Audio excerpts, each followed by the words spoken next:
My faith story begins at a Christian youth camp back in 1992, where I first listened to the gospel story that's been told in the Bible. I asked Jesus for forgiveness over all the things that I had done that a holy and righteous God couldn't approve of, and I decided to follow the example of living like Jesus that was left for me in the pages of Scripture. On my next birthday, after I'd made that decision, my then girlfriend, now my wife, bought me a Bible. Now this was a fancy Bible. It was a beautiful leather-bound book with gilded pages, and it included daily devotions for men to help them grow more like Jesus every day. It was a great Bible. But the thing about that Bible that has stuck with me the most over the years are the verses that Nicole highlighted for me. It was just 2 verses, but I could never have predicted just how significant those would apply in my life and for the world I live in today. Now, the verses she highlighted for me were Proverbs chapter 3, verses 5 and 6. And it says, "Trust in the Lord with all your heart. Lean not on your own understanding, but in all your ways acknowledge Him, and He will make your paths straight." Now, in the midst of a global pandemic, as Nicole and I prepare to leave our home of the last 8 years, leaving both of our adult children behind and beginning to lead a ministry in a new place, these words have never been more significant or held more power for me than they do right now. My prayer is that wherever you're at and through whatever is going on in your life at the moment, the truth and power of this proverb would be an encouragement and comfort for you today. Now, if you have your own Bible, you might want to open it up and follow along. It's only 2 verses, really easy. You might actually like to make some notes, maybe highlight it for yourself as we look at Proverbs chapter 3, verses 5 and 6. And so let's dive in at the most logical place. The beginning. Trust in the Lord with all your heart. Now, when I first read this, I thought that it was a pretty simple statement. It's telling me that I need to trust the Lord. That's just God, right? We all know that. We'll often read the word Lord and automatically think God. We use the word interchangeably today. The problem for me, and I would hazard many others in the world that we live in, is that the word God, whether it's a big G God or a little g God, has become a little generic. We're daily hearing people use the word God as a swear word. Living in Sydney, a city with such a diverse cultural experience, mentioning God could simply mean one of the many gods that this wide group of people recognize. But if you look at the verse, it doesn't say God, it says Lord. And in many of our English translated Bibles, it's actually spelt in all capitals. And that's significant. You'll actually see this through the pages of Scripture, particularly in the Old Testament.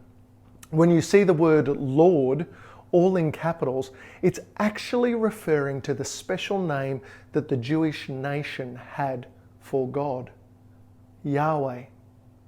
There was and is and always will be only one Yahweh. And this was the name that separated their God from every other God. When they read or heard this name, it was filled with the knowledge that this God, this Yahweh, was above all gods. The one that created the universe, the one that had demonstrated His power time and time again to rescue and redeem His people. They believed that the one with this name could do anything simply by uttering a word, thinking a thought, or blowing out a breath. The one with this name was all powerful. When we understand that, a seemingly simple sentence about trusting in God is transformed into a statement that encourages you to entrust yourself into the hands of the Lord, who is all powerful enough to handle and overcome anything that might come your way. Trust in the Lord. Then the passage goes on to say, with all of your heart. One of my favourite things in the whole world is when my family gets to spend the week after New Year with our friends, the Todds, down at a ski park in Nowra. And one of the things that we love to do when we get there is jump off a cliff called Big Red. Now, the first time we did this, we hesitated for a bit because we knew when you jump, you have to commit.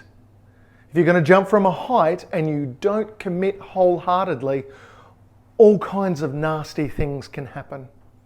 Watch this clip to see what I mean.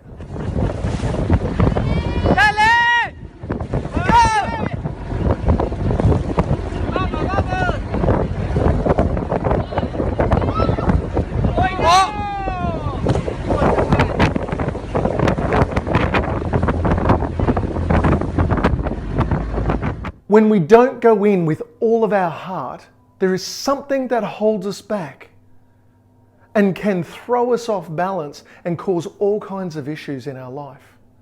These verses are telling us that no matter what's going on around you, trust the Lord who has demonstrated his incredible power time and time again with your whole heart, your whole self, letting no part of you drag behind and pull you off balance.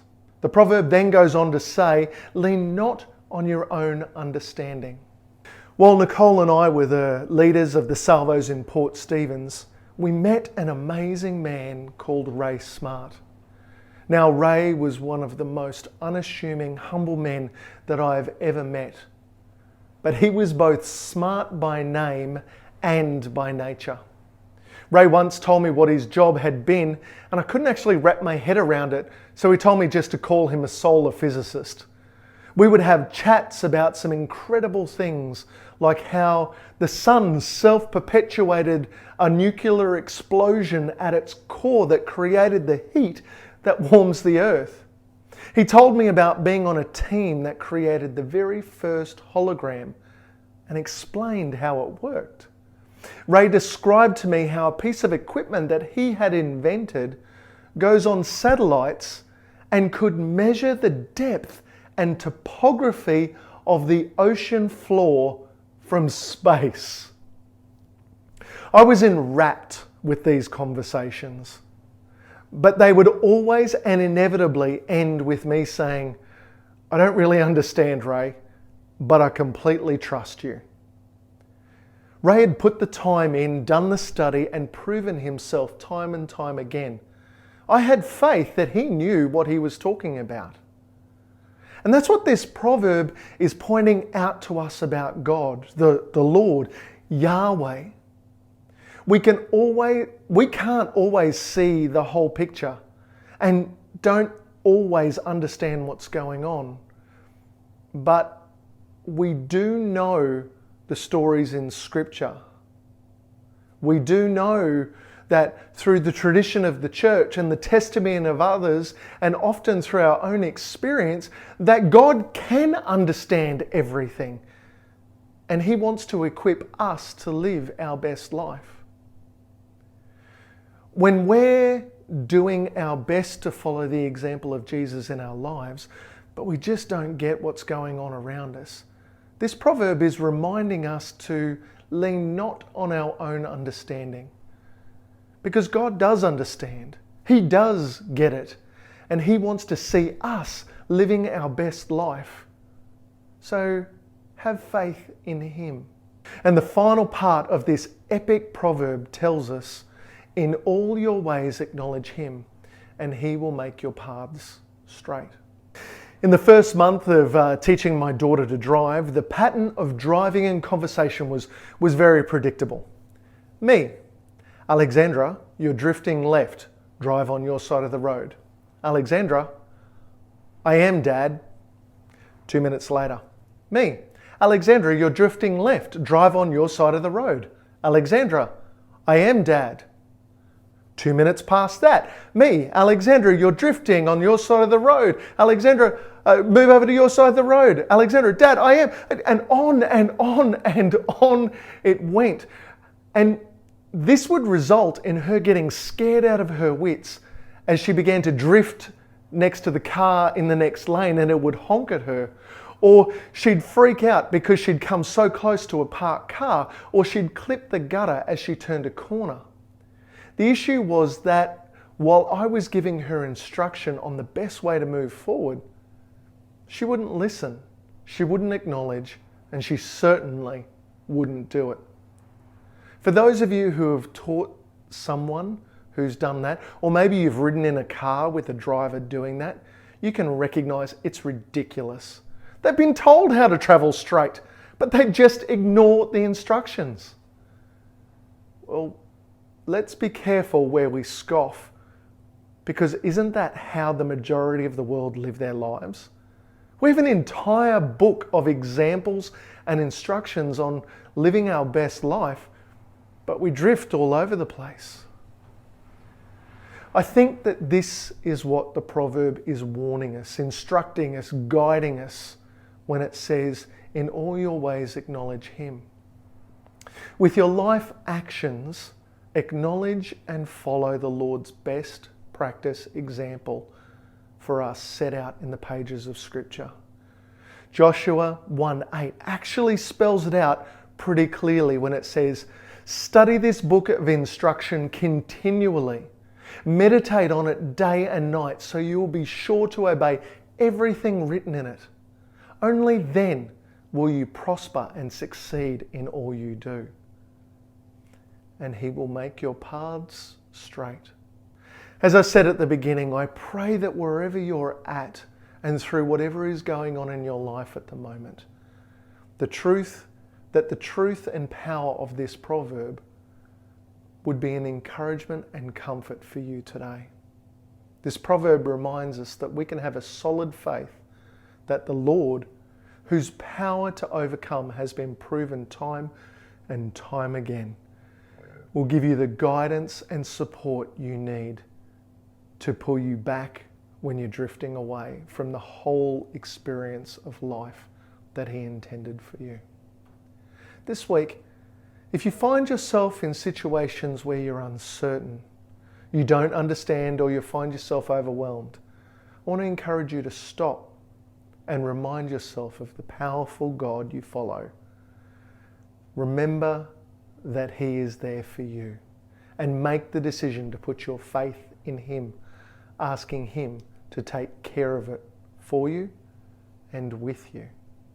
I pray you see the Lord move in really powerful ways in your life this week. Amen.